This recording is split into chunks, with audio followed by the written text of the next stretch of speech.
저 서늘하고 묵직한 붉은 빛 좀 보세요. 유리관 너머로 뿜어져 나오는 옥의 기운이 온몸을 서늘하게 감싸는 것 같습니다. 더 놀라운 건 이 안에 2000년 전 실제 왕의 유골이 잠들어 있었다는 사실입니다.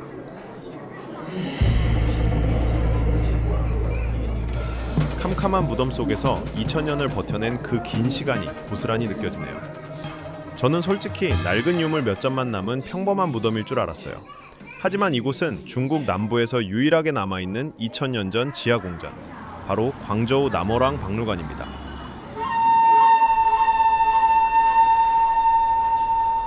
혹시 우리 고조선을 멸망시킨 한나라 무제가 딱 3년 전 이 남월국도 멸망시켰다는 사실 아셨나요? 93년 동안 존재했던 짧지만 강렬했던 제국, 광저우 여행에서 절대 빠질 수 없는 1등 역사 여행지죠.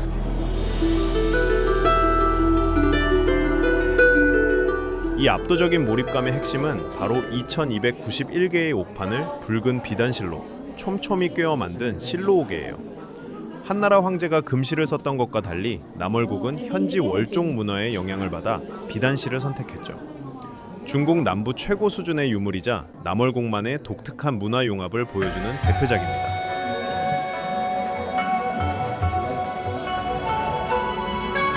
물론 이 박물관의 주인공이 옥이만 있는 건 아닙니다. 2000년 전 중국 남부 지역을 호령했던 이 제국의 진짜 살벌한 무기들, 약 1.5m에 달하는 거대한 철검과 철갑옷을 보면 남월국의 강력한 군사력이 실감이 납니다.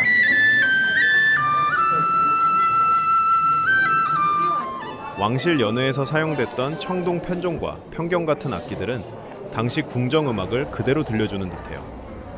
한, 월, 초 문화가 뒤섞인 식기와 도구들, 그 시대 사람들이 베고 자던 특이한 도자기 베개들까지, 이 모든 것이 남월국이 단순한 변방국가가 아니라 진짜 다문화 제국이었다는 걸 증명하죠.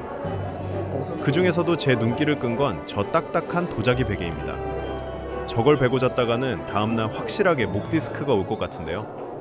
과연 당시 사람들은 저걸 베고 편하게 잤을까요? 게다가 그 옆에는 왕의 실제 치아 유골까지 생생하게 보존되어 있어서 왠지 좀 오싹해지기도 합니다.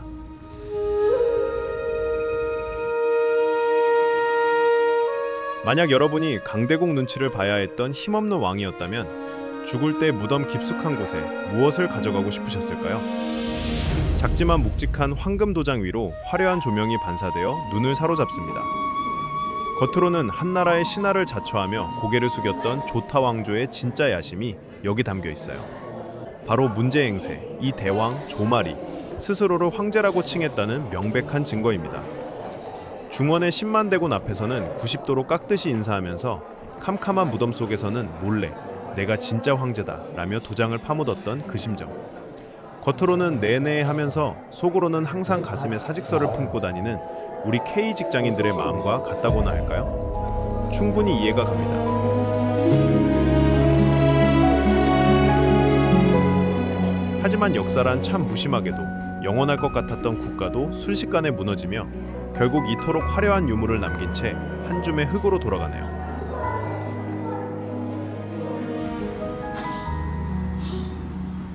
와, 문을 열자마자 시원하게 쏟아지는 거대한 폭포 소리가 귓가를 확 사로잡네요. 광저우의 상징 같은 곳에 도착했습니다. 로비를 가만히 둘러보면 발길이 닿는 곳마다 마치 박물관처럼 화려한 전시품들로 꾸며져 있습니다. 거대한 전시장 같지만 사실 이곳은 1983년에 문을 연 중국 최초의 5성급 호텔, 화이트 스완 호텔입니다. 재미있게도 아까 우리가 보았던 남월왕 무덤이 세상에 드러난 바로 그 해에 개장했죠.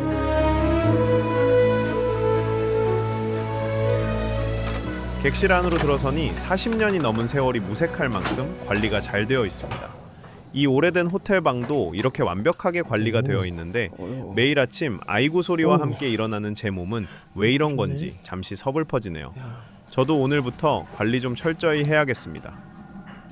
창밖으로 흐르는 저 강물, 바로 광저우의 젖줄이라 불리는 주강입니다.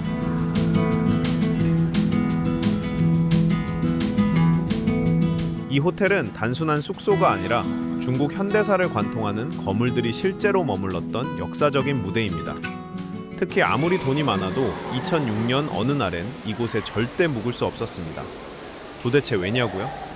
그 당시 김정일 국방위원장이 보안을 이유로 이 거대한 호텔을 통째로 빌렸기 때문입니다. 우리 한민족으로서는 참 씁쓸하고 부끄러운 역사가 남은 곳이기도 하죠. 물론 엘리자베스 여왕을 비롯해 전 세계 40개국 정상들이 거쳐간 영광스러운 무대이기도 하지만요.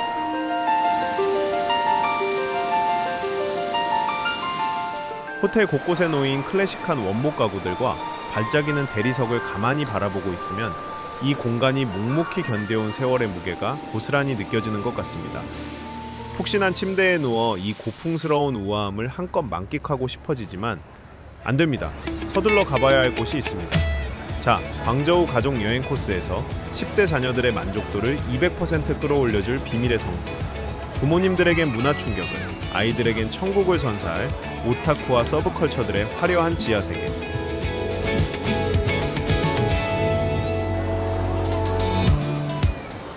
방금 제 곁을 스쳐 지나간 저 친구들 혹시 보셨나요?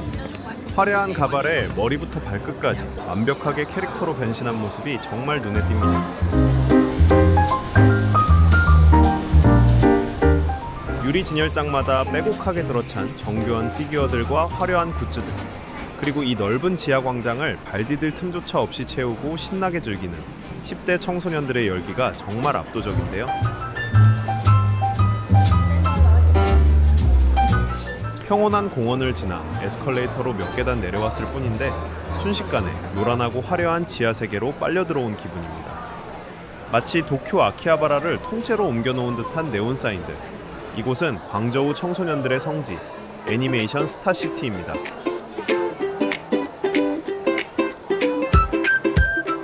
거대한 지하상가 전체가 애니메이션과 게임, 코스프레 상점들로 꽉 채워진 중국 남부 최대 규모의 서브컬처 쇼핑몰이죠. 여러분, 혹시 오늘 광저우에서 아시아 최대 규모의 코스프레 축제라도 열린 것 같나요? 놀랍게도 아닙니다. 발디딜 틈조차 없는 이 엄청난 인파와 열기가 그저 이 도시 10대, 20대들의 지극히 평범한 주말 풍경입니다.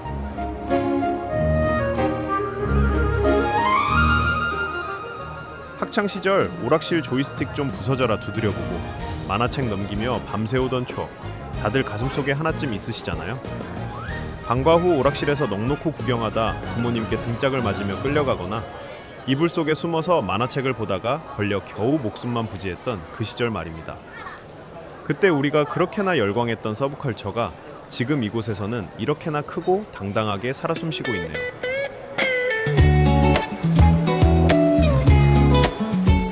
그런데 정말 재미있는 건 이 지하 세계에서 계단 몇 개만 올라가면 기분 좋은 새소리가 들려오는 인민공원이 펼쳐진다는 겁니다.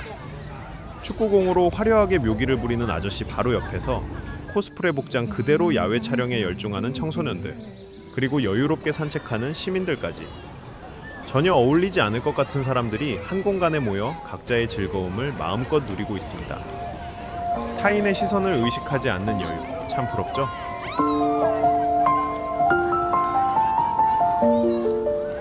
우리는 왜 늘 남의 눈치만 보며 아등바등 살아왔을까?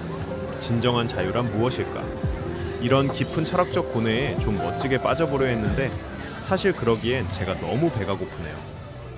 이제 굶주린 배를 채워줄 광저우의 아름다운 밤거리로 서둘러 가보시죠. 와, 입안 가득 퍼지는 진한 육즙, 기분 좋은 맛이 느껴지네요. 중국 한복판, 그것도 1906년에 지어진 옛 독일 영사관 건물 안에서 이렇게 우아하게 스테이크를 썰고 있다는 게 참 신기합니다.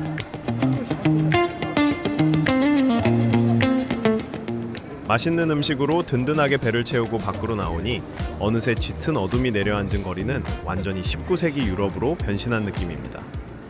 아편 전쟁의 뼈아픈 역사가 이국적인 낭만으로 덧칠해진 광저우의 인공섬, 사면도의 밤입니다.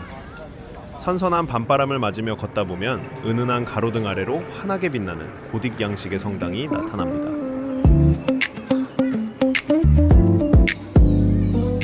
서양식 성당 입구 양옆으로 붉은색 한자 글귀가 길게 뻗어있는 묘한 조화. 길목 곳곳에서 사람들이 쉴 새 없이 카메라 셔터를 터뜨리며 인생샷을 남기는 이유를 완벽히 알 것 같네요. 숙소로 돌아왔지만 이 달콤한 밤 공기를 객실 창너머로만 즐기기엔 너무 아쉬웠습니다. 은은한 조명이 켜진 야자수 정원으로 발걸음을 옮겨봅니다.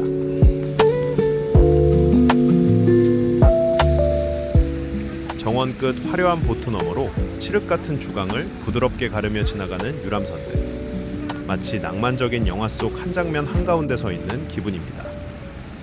푹 자고 일어난 다음 날 아침, 눈부신 햇살이 평화로운 정원을 비춥니다. 맑은 연못 속을 유유히 헤엄치는 붉은 잉어들과 단아한 연꽃의 향기를 들이마시며 기분 좋게 따뜻한 야외 온수풀에서 아침의 여유를 즐겨봅니다.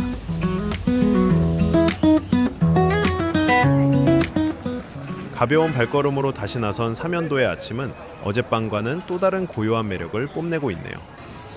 고풍스러운 스타벅스 테라스에 자리를 잡고 따뜻한 커피 한 모금을 넘기며 조용히 생각해 봅니다. 매일 아등바등 살아가는 우리에게 진짜 여행의 의미는 뭘까요? 100년 전 낡은 건물과 현대적인 풍경이 한데 어우러진 이 도시처럼 낡은 것은 낡은 대로, 새로운 것은 새로운 대로 각자의 자리에서 조화롭게 빛나고 있다는 걸 새삼 깨닫게 해주는 것. 그게 바로 여행이 주는 진짜 위로이자 가치가 아닐까 싶습니다. When we were younger, we were never running out of time. As long as we